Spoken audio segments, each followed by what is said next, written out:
Hello बच्चों, कैसे हो आप सब। उम्मीद करता हूँ आप सब अच्छे होंगे और मेहनत कर रहे होंगे। मेरा नाम है संजय। हम कर रहे हैं एक्सरसाइज 8.2, क्लास 10th का चैप्टर है इंट्रोडक्शन टू ट्रिग्नोमेट्री, उसका फोर्थ क्वेश्चन। ठीक है, अब फोर्थ क्वेश्चन का फर्स्ट पार्ट देखेंगे हम। फर्स्ट पार्ट क्या कह रहा है, हमें ट्रू और फॉल्स बताना है और अपने आंसर को जस्टिफाई करना है। पहला सवाल क्या कह रहा है, पहला कह रहा है sine of a plus B is equals to sine A plus sine B. ठीक है, sine A plus sine B. देखिए हम क्या करते हैं, जस्टिफाई करना है हमें कि ये सही है कि नहीं, मतलब रिलेशन जो दिया है हमें। देखिए आप क्या कर दीजिए, let A is equals to 30 degree, ठीक है, B is equals to 60 degree. ठीक है, अब आप देखिए sine 30 plus 60 is equals to sine 30 plus sine 60। ठीक है, साइन ये कितना होगा 90 is equals to sine 30 plus sine 60। ठीक है, साइन 90 का वैल्यू तो 1 होता है और साइन 30 का वैल्यू होता है 1/2 और साइन 60 का वैल्यू होता है √3/2। ठीक है, इसको हम और सिंप्लीफाई कर सकते हैं 1 प्लस √3/2। क्या लेफ्ट हैंड साइड और राइट हैंड साइड इक्वल हैं? आंसर है बिल्कुल नहीं, तो हम इसलिए बीच में नॉट इक्वल टू का साइन लगाएंगे। ठीक है, इसलिए हमारी ये इक्वेशन, मतलब इसलिए हमारा ये जो स्टेटमेंट है ये फॉल्स हो गया है ना। सो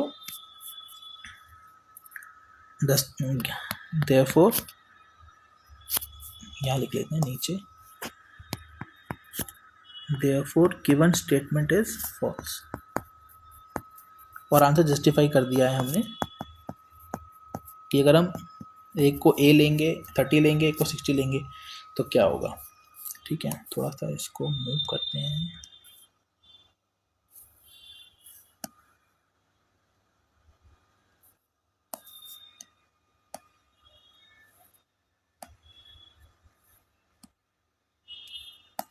ओके तो ये हमने कर लिया है फर्स्ट पार्ट। सेकंड पार्ट देखते हैं हम। सेकंड पार्ट कह रहा है हमसे the value of sine increases as theta increases. ठीक है, इसका मतलब देखो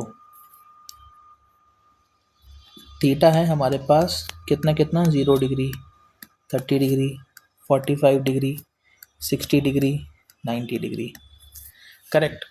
और साइन थीटा की वैल्यू यहाँ पे कितनी होती है, साइन 0 0, ये होता है 1/2, ये होता है 1/√2, साइन 60 √3/2, साइन 90 होता है 1। करेक्ट, सही लिखा है मैंने। अब आप देखिए कि जैसे जैसे थीटा बढ़ रहा है, जैसे जैसे थीटा बढ़ रहा है वैसे वैसे साइन का वैल्यू भी बढ़ रहा है ना। देखो 0 पे थे हम, 0 डिग्री पे, और 90 डिग्री पे आके 1 पे आ गए, क्योंकि देखो 1/2 0 से बड़ा होता है, 1/√2 1/2 से बड़ा होता है, ठीक है, √3/2 1/√2 से बड़ा होता है, तो हम बढ़ रहे हैं। तो इसका मतलब ये स्टेटमेंट हमारा ट्रू है। जस्टिफिकेशन के लिए हमने कह दिया कि हाँ, जस्टिफिकेशन में कह दिया that yes the value of sine theta increases as theta increases। Correct. Similarly अब हम एक बार थर्ड पार्ट भी देखते हैं। थर्ड पार्ट क्या कह रहा है हमसे, थर्ड पार्ट कह रहा है कि the value of cos theta increases as theta increases. ठीक है, देखो अब ये cos के बारे में बात कर रहा है, हम वैसे ही बनाएंगे। थीटा एंगल होता है ना, 0 डिग्री के लिए 30 degree, 45 degree, 60 degree, 90 degree, correct. और cos थीटा की वैल्यू, cos 0 होता है 1, देन cos 30 होता है √3/2, cos 45 होता है 1/√2, cos 60 होता है 1/2, cos 90 होता है 0। ठीक है, अब आपने क्या देखा यहाँ पे कि जैसे जैसे हम थीटा में बढ़ते जा रहे हैं, 0 से दिस है ना, यहाँ से यहाँ बढ़े, यहाँ से यहाँ बढ़े, 60 डिग्री से 90 डिग्री पे आए, वैसे वैसे हमारा जो cos थीटा का वैल्यू है वो सब कम होता जा रहा है। देखिए आप, दिख रहा है ना आपको। तो हम cos 0 पे 1 पे थे, देन 90 डिग्री पे 0 पर आ गए। तो इसका मतलब कि ये स्टेटमेंट जो है वो फॉल्स है ना। ये इसका जस्टिफिकेशन है, फॉल्स। फॉल्स है, ठीक है ना, मतलब मैं लाइन नहीं लिख रहा सीधा, बट मैं लिख देता हूँ इतना कि फॉल्स है ना। सो हमारा थर्ड पार्ट हो गया। अब हम फोर्थ पार्ट देखते हैं। देखिए फोर्थ पार्ट क्या कह रहा है, sine theta is equal to cos theta for all values of theta. Sine theta is equal to cos theta for all theta values.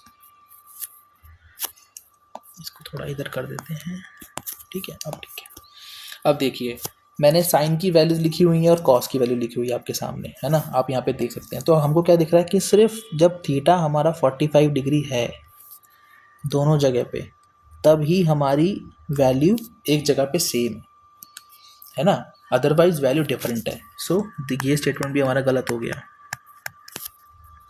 So sine theta is not equals to cos theta, sine theta is not equals to cos theta except at 45 degree, है ना, क्योंकि 45 degree पर ही 1/√2 value है। समझ में आया?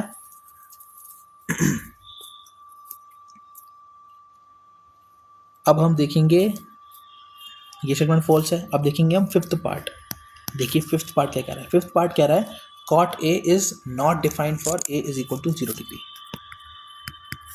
cot A is not defined for A is equal to 0 degree. Correct है। देखिए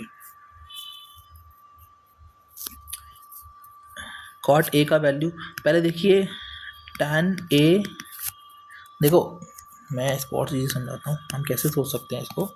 देखो cot A हमको निकालना होता है, तो cot A क्या होता है, tan का इन्वर्स, है ना।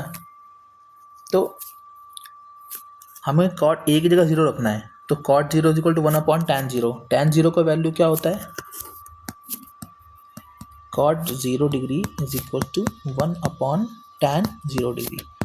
ओके, tan 0 का वैल्यू होता है 0, होता है ना 0। अब tan 0 का वैल्यू 0 है, तो 1/0 इज नॉट डिफाइंड ऑलवेज, ठीक है। So this statement is true, that yes at A is equal to 0 degree cot A is not defined। Okay, so ये है हमारा फिफ्थ पार्ट। तो तब तक आप पढ़ते रहिए, मेहनत करते रहिए। मिलेंगे हम नेक्स्ट वीडियो में। हमने क्वेश्चन नंबर 4 एक्सरसाइज 8.2 खत्म कर लिया। नेक्स्ट वीडियो में स्टार्ट करेंगे हम 8.3। तब तक ऑल द वेरी बेस्ट।